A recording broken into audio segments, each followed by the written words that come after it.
Paramashivoham. Om Nithyananda. Paramashivoham.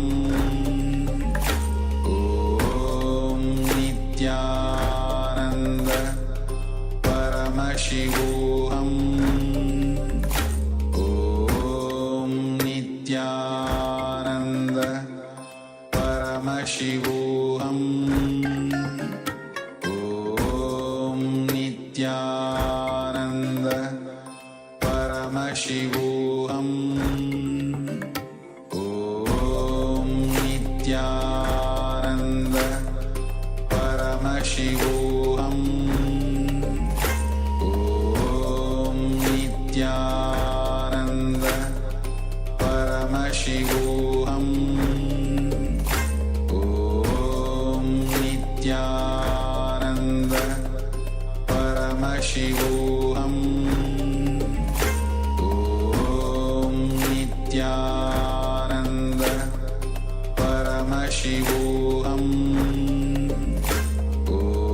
Om Nithyananda. Paramashivoham. Om Nithyananda. Paramashivoham. Om Nithyananda. Paramashivoham. Om Nithyananda. Paramashivoham. Om Nithyananda. Paramashivoham. Om Nithyananda. Paramashivoham. Yes. You can now open your eyes and share in the chat your experiences from this power manifestation. Did you successfully roll the coconut on your hand? Did it move up or down your hand or even off your hand? Let us know. Yes, share in the chat. We are going to have another round of this power. This time, we are going to have our eyes open and have the objective to move the coconut off the hand. So we're going to not only roll it on our palm, we're going to roll it off the palm completely. Yes, so we have the opportunity to practice a bit more. And this time you can do it with your eyes open.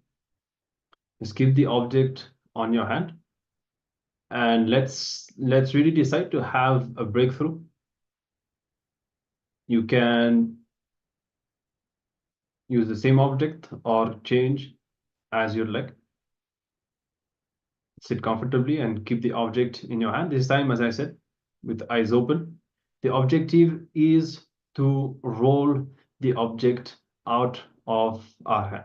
So meanwhile, you can also share if anyone had either any obstacles or any breakthroughs, you can do that. And let's work on going to the next level now and successfully manifesting this power. So maybe I can give kind of a clue on how to manifest this power. So actually somebody said that if we keep the object in the hand of someone, and if we are successful in rolling the object from the hand of that person, and if we do that in both the hands of that person, it means that we have created the perfect space of completion with that person. So maybe later or in another session, we'll have the opportunity of doing that. Otherwise, you can do it with whoever, with your family, friends or spouse. You can do that. You can use this power to bring completion in your relationship with people. Now, we are practicing with ourselves, but very much the same thing applies. Just decide to be in a space of completion. Decide to drop whatever happens in your inside you. See, the power manifestation always happens from a very light space. It's not about focusing, insisting, concentrating. It's about relaxing more and more. It's about dropping more and more. The more we become a vessel, a pure vessel